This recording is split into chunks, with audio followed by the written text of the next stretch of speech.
अस्सलाम वालेकुम फ्रेंड्स, मैं हूं अदनान और आप देख रहे हैं मेरा यूट्यूब चैनल अदनास गार्डन। उम्मीद है आप सब दोस्त खैरियत से होंगे और गार्डनिंग को खूब अच्छी तरह एंजॉय कर रहे होंगे।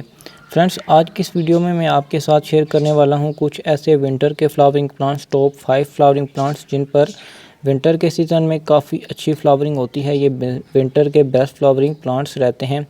इन प्लांट्स की लिस्ट के साथ साथ इनके नेम भी आपके साथ शेयर करूँगा। लिस्ट में नंबर 1 पर मेरे पास जो प्लांट है यह है पेटूनिया, मेरा और सबका पसंदीदा फ्लावरिंग प्लांट। ये बहुत सारी वैरायटीज़ में आता है, इसमें बहुत सारे कलर शेडेज़ आपको मिल जाते हैं। ये वाली जो वैरायटी है इसमें जो है वो 2 डिफरेंट शेडेज़ आते हैं, वाइट और रेड का कम्बिनेशन है। बहुत ही खूबसूरत जो है वो आपके गार्डन को लुक्स देते हैं। विंटर के बेस्ट फ्लावरिंग प्लांट्स रहते हैं। ये आपके गार्डन में जो है वो दिसंबर जनवरी से लेकर मार्च मिड तक जो है वो अप्रैल तक भी ये गार्डन में काफ़ी अच्छी फ्लावरिंग करते हैं। बेस्ट ऑप्शन है एज ए विंटर के ये फ्लावरिंग प्लांट्स के लिए। लिस्ट पर नंबर 2 पे मेरे पास जो प्लांट है वो है पेंसी का प्लांट। पेंसी भी एक काफ़ी हैवी फ्लावरिंग प्लांट रहता है। विंटर्स का काफ़ी आसानी से ये ग्रो हो जाता है आपके गार्डन में और ये भी दिसंबर जनवरी से लेकर जो है वो आपके गार्डन में मार्च अप्रैल तक जो है वो फ्लावरिंग करता रहता है। काफ़ी हार्डी प्लांट माना जाता है। इसको आप जो है वो हैंगिंग बास्केट में भी ग्रो कर सकते हैं और बहुत ही खूबसूरत जो है वो ये लुक्स देता है। जैसे बटरफ्लाई होती है इस तरह के इसके जो है वो फ्लावर्स होते हैं। मेरे पास जो ये वैरायटी है इसमें जो है वो पर्पल और येलो कलर के फ्लावर्स हैं जिनको मैंने सीड से इस साल खुद ही घर पर ग्रो किया था। काफ़ी हैवी ग्रो करते हैं, हैवी फ्लावरिंग होती है। आपने इसकी जो है वो डेड हेडिंग लाजमी करनी है। जब फूल स्पेंट हो जाएँ तो उनको रिमूव कर देना है। उससे आपको ज़्यादा से ज़्यादा प्लांट पर फ्लावरिंग हासिल होगी, क्योंकि प्लांट जो है वो सीड्स बनाने के बजाय, सीड पॉट्स बनाने के बजाय नई फ्लावरिंग को प्रोड्यूस करेगा। लिस्ट में नंबर 3 पर जो मेरे पास प्लांट है ये है आइस प्लांट या फिर मैसेमरी प्लांट। ये भी बहुत ही खूबसूरत और हैवी फ्लावरिंग प्लांट कहलाता है।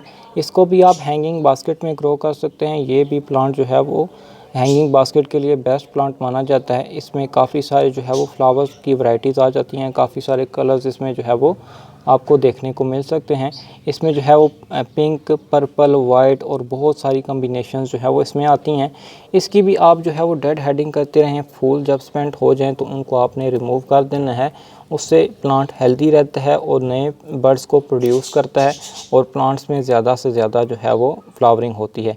ये प्लांट भी जो है वो दिसंबर से लेकर दिसंबर जनवरी और मार्च अप्रैल तक जो है आपके गार्डन में फ्लावरिंग करता रहता है। काफ़ी हार्डी प्लांट ये जाना जाता है। इसको भी सीड से ग्रो करना काफ़ी आसान रहता है। सुबह सूरज निकलते ही इसके फ्लावर्स जो है वो ब्लूम करना शुरू कर जाते हैं और शाम इवनिंग के टाइम जब सनसेट होता है देन जो इसके फ्लावर्स हैं वो बंद होना शुरू हो जाते हैं। बहुत ही खूबसूरत और हैवी फ्लावरिंग प्लांट रहता है ये। लिस्ट में जो नंबर 4 पर मेरे पास प्लांट है ये है रेनिकुलस। बहुत ही खूबसूरत फ्लावरिंग प्लांट है। इसमें काफ़ी अच्छे और बहुत ही खूबसूरत फ्लावर्स आते हैं। बेस्ट प्लांट माना जाता है विंटर्स का। इसमें जो है वो फ्लावर्स की जो ख़ास बात है वो इसके फ्लावर्स ऐसे आते हैं जैसे कि रोज़ प्लांट के होते हैं। इसमें काफ़ी सारी फ्लावरिंग होती है। जब जो है वो दिसंबर एंड होता है देन जनवरी में ये फ्लावरिंग करना स्टार्ट कर जाता है। ये छोटे छोटे बल्ब से या फिर जो है वो आप इनको सीड से भी ग्रो कर सकते हैं। सितंबर और अक्टूबर का बेस्ट मंथ होता है इनके सीड्स को लगाने का और दिसंबर जनवरी में ये प्लांट्स आपको नर्सरी से भी मिल जाते हैं। ये भी प्लांट जो है वो अप्रैल मई तक जो है वो आपके गार्डन में काफ़ी अच्छी फ्लावरिंग कर सकते हैं। ठंडे मौसम में जो है वो इनमें फ्लावर्स का जो साइज़ होता है वो काफ़ी बड़ा रहता है, इसलिए जो है वो आप इसको दिसंबर और जनवरी से नर्सरी से ला सकते हैं। अगर सीड से ग्रो करना चाहते हैं तो सितंबर मिड से आप इनके सीड्स को लगा सकते हैं। अक्टूबर में भी आप इनके सीड्स को जो है वो ग्रो कर सकते हैं। लिस्ट में जो नंबर 5 पर मेरे पास प्लांट है ये है डॉग फ्लावर। इसमें जो है वो बहुत ही खूबसूरत और हैवी फ्लावरिंग होती है। इसमें आपको बहुत सारे कलर्स की वैरायटी देखने को मिल सकती है।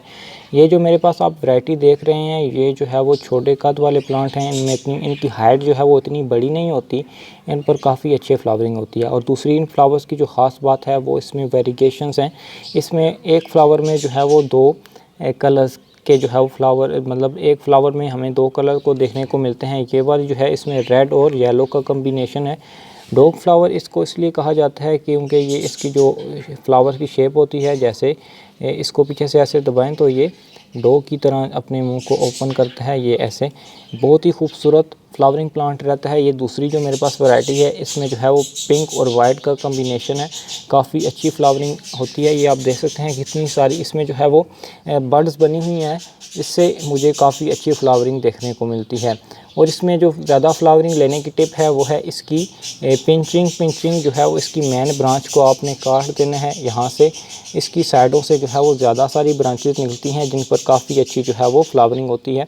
ये इस प्लांट में मैंने पिंचिंग की थी, यहाँ से दरमियान से इसमें जो फर्स्ट ब्रांच आती है उस पर ही फूल आपको देखने को मिलता है, उसको आपने टिप को काट देना है। जिससे ये होता है प्लांट जो है वो फ्लावर्स बनाने के बजाय जो है साइडों से नई मल्टीपल ब्रांचेस निकालता है, जिससे जो है वो काफ़ी अच्छी जो है वो ये आप इससे फ्लावरिंग पा सकते हैं। ये थे कुछ विंटर के टॉप के फ्लावरिंग प्लांट्स जिन पर आप जो है वो काफ़ी अच्छी फ्लावरिंग ले सकते हैं विंटर्स में। तो उम्मीद करता हूँ आज की वीडियो पसंद आई होगी। वीडियो पसंद आए तो वीडियो को लाइक कर दीजिएगा। अगर चैनल पर नए हैं, चैनल को सब्सक्राइब नहीं किया हुआ तो चैनल को सब्सक्राइब कर दें ताकि गार्डनिंग से रिलेटेड इन्फॉर्मेशन आप तक पहुँचती रहें।